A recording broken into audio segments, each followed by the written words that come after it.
Good morning, good afternoon, good evening. My name is Makayla Barker, and it is my good fortune to be a research analyst at the Cloudburst Group, a mission-driven small business focused on supporting marginalized and underserved populations. And I say that I am fortunate to be a part of the team at Cloudburst because its mission closely aligns with my own beliefs that decolonizing aid necessitates buy-in and participation of local stakeholders where USG funding is working to advance development objectives.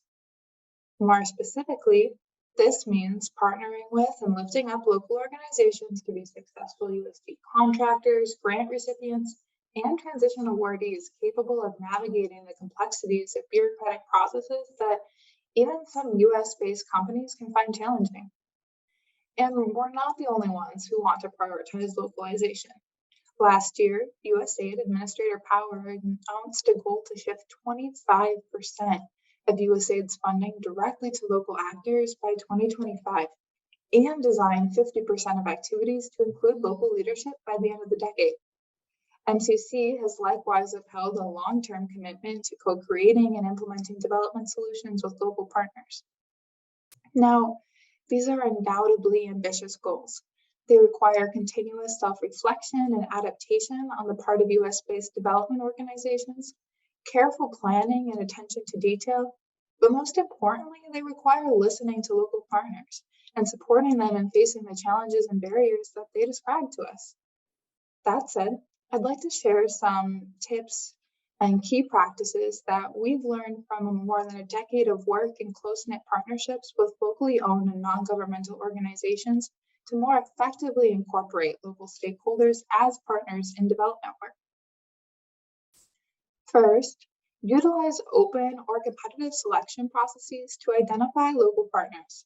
Market research and strategically disseminated solicitations have proven to be an effective means for identifying and vetting local partners. Similar to requests for qualifications or information, widely publicized solicitations generally produce a variety of new and emerging local stakeholders who are capable of executing the scope of work. Second, plan for high-intensity mentoring and advisory support and build in routine collaborative oversight and monitoring of activities when engaging a new partner. Navigating subcontracting or grants administration is difficult for most organizations, and local partners may have little to no experience with USG funding. So it is essential to mentor and coach them through these processes. Regular check-ins are a great way to help facilitate mentorship and are crucial to collectively monitoring project progress, assessing risk, and identifying areas where local partners may need additional support.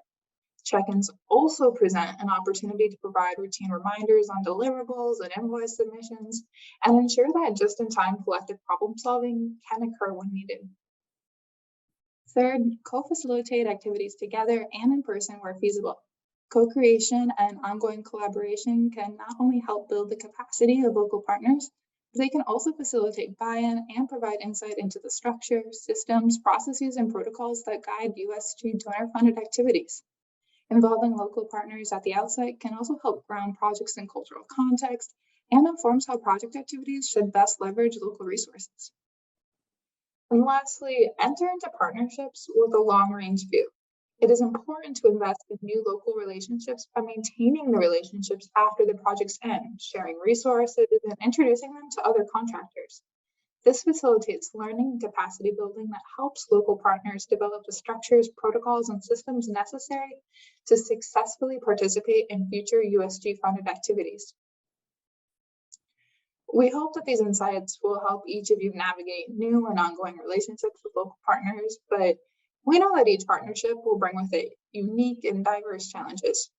Ultimately, it is important to remember that the best source of information on the barriers that local partners face is the partners themselves. Thank you. Have a good day.